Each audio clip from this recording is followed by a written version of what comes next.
Alright, today's free lookup table LUT is called Chrome, based off the Kodachrome 64, and we're using Photoshop for the demo. So I've loaded the LUT in. There we go. Before and after.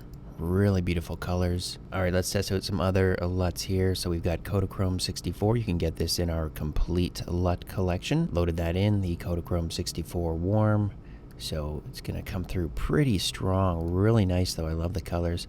The cool thing is you can always dial it back and really find that sweet spot. There's before and there's after. You can get that in the film emulation LUT collection as well.